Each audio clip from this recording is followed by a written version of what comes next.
So remember how we talked about there were 12 species of redwoods that we knew in the fossil record all across, that whole divide, and we're down to what, 3? Yeah. And so what three trees do we have? So the Go ahead, say one of them. Sequoia and the coast redwood. Okay, yep, the Sequoia Coast Redwood, the Sequoia sempervirens.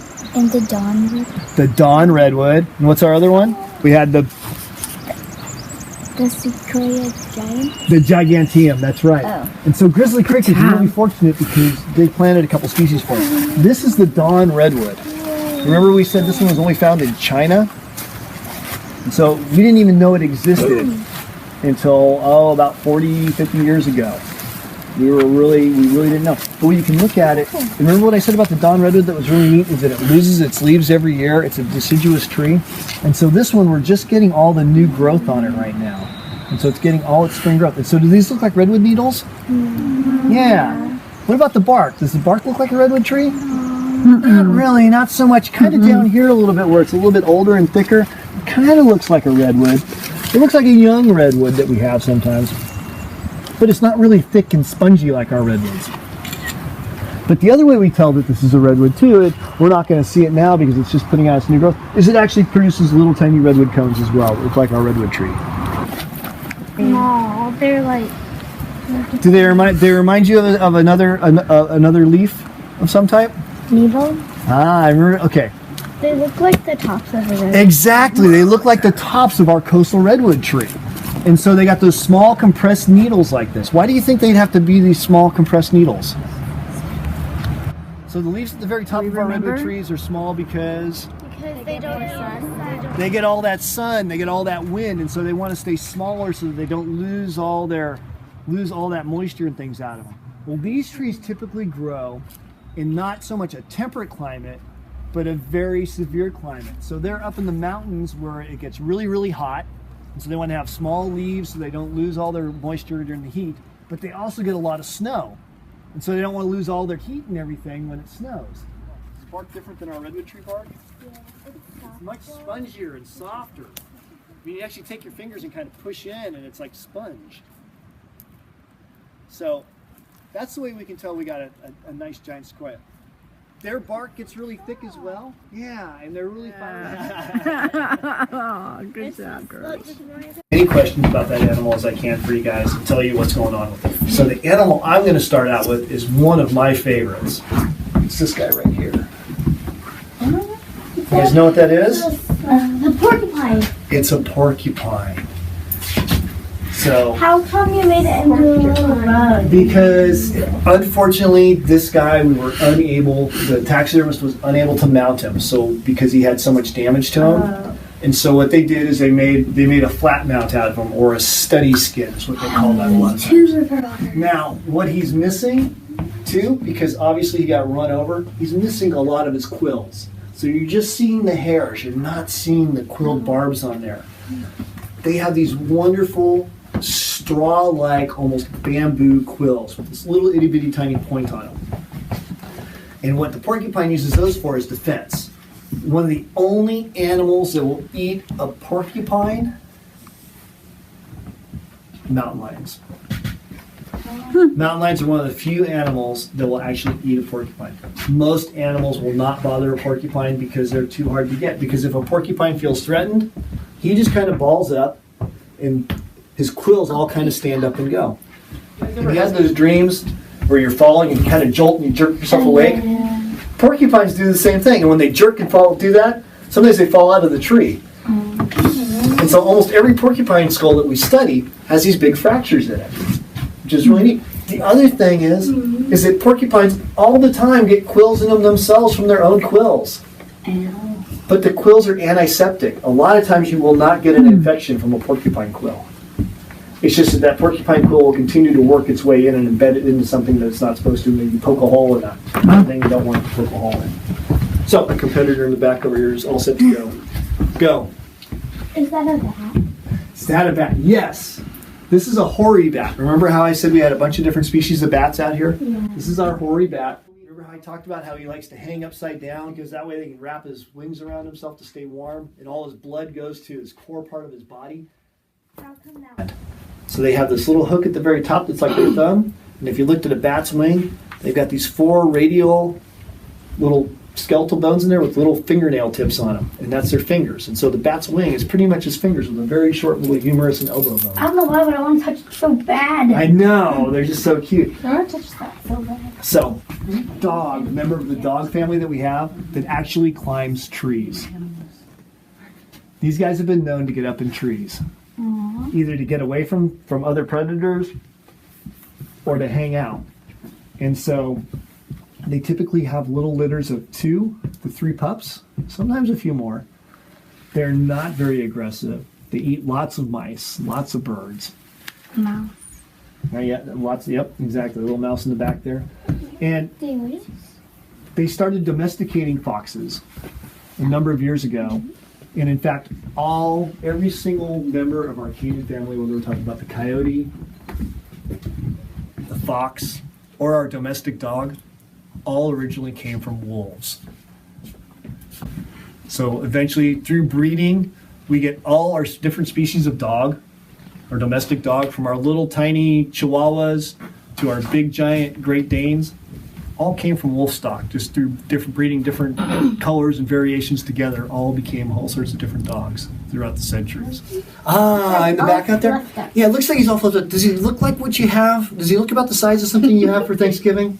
No. He looks a little small. That's his adult size right there. No. So I thought there was that's our grouse. And so we don't see a lot of them here in the Redwoods, but we find them on the very edge in the open meadow areas a lot of times. And what that is, that's one of those male grouses, and he's doing his display. He's trying to impress the females right there. He's got his big tail up, he's all fluffed up, and they do this neat little dance going. So that's how he attracts a mate.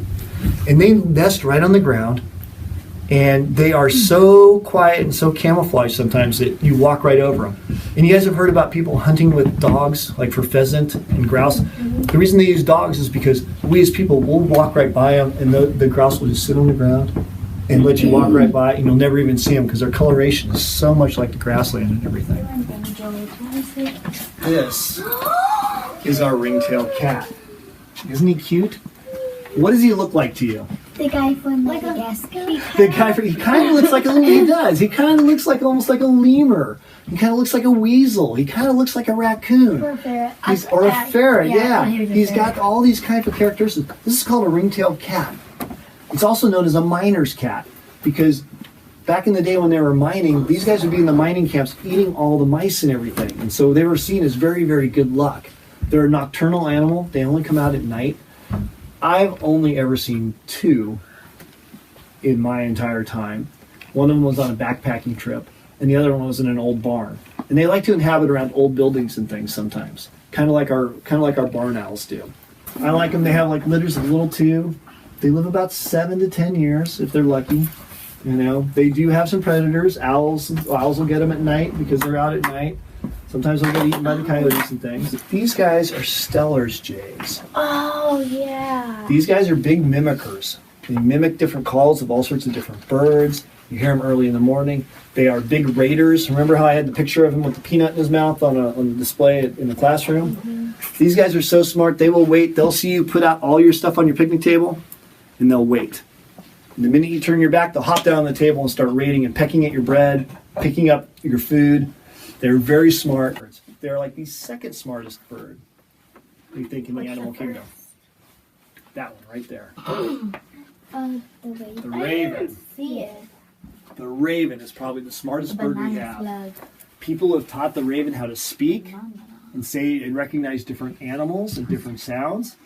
And they've also taught them to be messengers. They use ravens as messengers going back and forth. This bird is the only bird that has so much free time on its hands because it's so efficient at finding food that it can play. Exactly. Spotted owl. This is the favorite meal of our spotted owl. So this is our flying squirrel, our northern flying squirrel. Does he really fly? No, he glides. No, he glides. He's a glider. And the only time you really see him glide is usually when he's being chased by a predator sometimes, or when he wants to hop from tree to tree. And like I said, in all the times I've been out at the park, I haven't seen that many of them. Light. That's our barn owl. So this is our barn owl up here. This is the one that likes to inhabit a lot of our old structures and buildings. They usually hunt in the more open field areas. Unfortunately, you see these guys by the side of the road a lot of times because they hunt along the side of the road, and they'll just glide along the side of the road, and they'll drop down and catch mice that are on the side of the road. And it goes closer and closer, and goes. Skunks too, but this one I always like the spotted skunk. These are also called civet cats sometimes. Civet cat. Yeah, so what we have with these guys is these guys are really big. They eat all sorts of things: insects, birds, eggs, lizards. Yes. Their eyes are like creamy black. Oh yeah, they're really cute. So now everybody knows about skunks, right? Yeah. Right. Now, skunks don't like to spray. They only spray if they have to.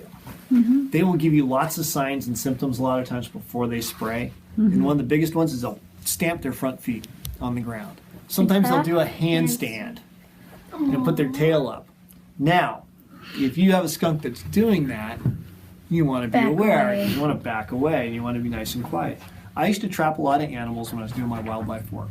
And I always loved it when I had a skunk in the trap rather than a raccoon, because the skunks were so easy and so easy to handle on that end. Because if you were quiet and gentle and easy with them, everything went just fine. With a raccoon, it didn't matter how quiet and easy and gentle you were. He was trying to grab you and bite you and pull your pants through the cage. And I mean, he was just a total terror. I mean, you just had to watch out. But these guys, if you were quiet and stayed nice and calm, they were really easy to work with. These skunk will spray up to 15 feet away. Wow. And the other thing is if he was over here facing you guys, he could still get your teacher. Because they can spray in almost 180 degrees with the back end, not just straight back with fish. There are fish like this in the river. That big? If you go down to, I think it's the museum there at Scotia even. If you look closely, there are pictures of us people down there with pitchforks. Because the fish were so thick you could walk down with a pitchfork, and pitchfork wanted to bring it home for dinner. How rude. As people are really good and efficient at changing and adapting to our environment, right? So why don't you think we have any Chinook salmon anymore? Part of it's us. The biggest reason's us. We learned how to fish more efficiently. We capture more of them out of the ocean. There's not as many of them coming up the river as there used to be because we fished them there too. We also did things that changed their habitat. Remember yesterday we were talking about water quality. Now one of the things with water quality is you don't want to cut the trees and the vegetation next to the river or the stream. Well, we did a lot of that too, and so that choked up a lot of their places where they used to breed and things. So we've gone from having hundreds of thousands of these guys going up the river to just thousands now.